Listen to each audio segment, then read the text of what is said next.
Hey, what's up guys? Welcome to this relaxing game called the Stillness of Wind. This game came out in 2019 and you can often find it on sale or in a bundle. It's a reasonably short and simple game, but is it worth your time? Let's find out.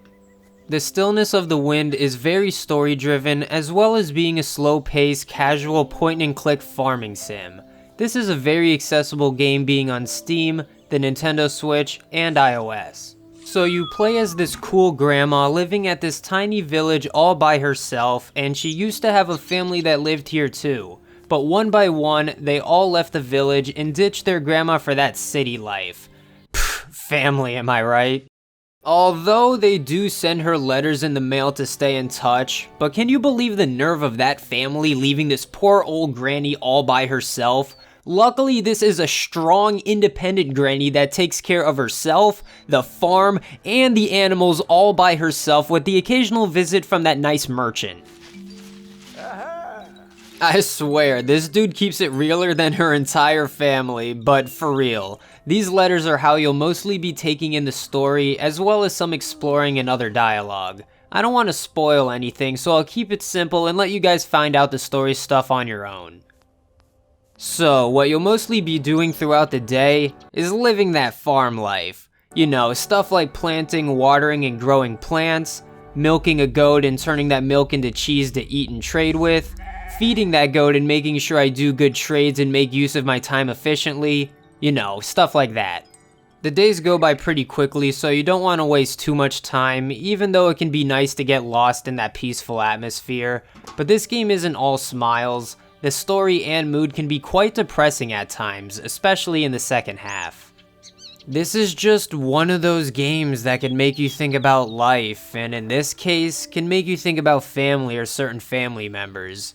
Again, I don't want to say too much, but if you're feeling dangerously lonely or isolated, yeah, maybe you shouldn't play this one. I also don't want to be that guy, but there's some other reasons why you might not want to play this game. Now hear me out, I do respect this game and I think it's a fairly good game for what it is. I'm just not a story kind of person and I didn't feel like reading all the letters, and the farming gameplay eventually got boring and repetitive to me. There, I said it. Now that doesn't mean I wouldn't recommend this game or that I think entirely negative of it, that's just from my perspective.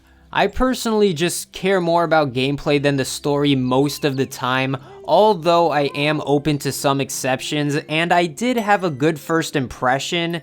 It just turns out that this one wasn't for me. I even have a confession to make. Yeah, that's right, this is a game I didn't finish. God damn it, yeah, I know that I suck and I'm a bad reviewer. I don't even know why I do what I do.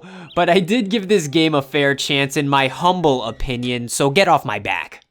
I did play it for 2 hours, and I believe I was halfway or 3/4 done with the game, but there was just nothing keeping my interest to finish the game.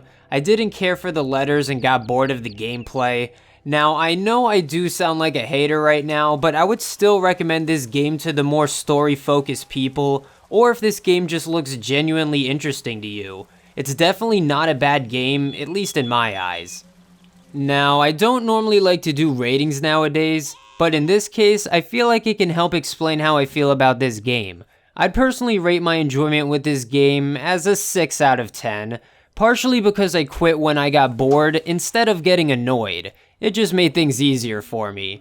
Now, if we include that there's no achievements, no replayability, and that I quit early, I'd personally rate this game a 5.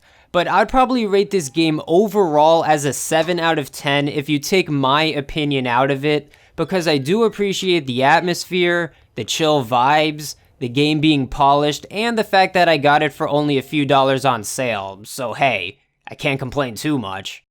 Yeah, I hope those ratings weren't too confusing, but I hope you guys enjoyed the video. It was chill checking out the Stillness of the Wind. This is one of those reviews where I have to tell you not to let my personal perspective steer you away from this game.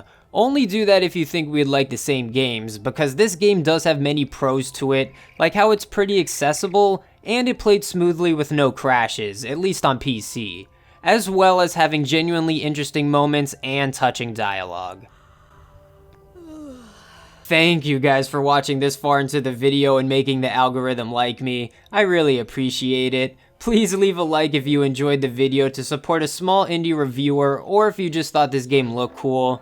If you disagreed with my opinion on this game, then be sure to hit that dislike button twice to really let me have it. Drop a comment letting me know what you thought about this game or video. Be sure to subscribe if you've been enjoying the content. Check on the screen for some of my other reviews, and I'm gonna leave you guys with this happy, heartwarming grandma playing with a stick. See ya.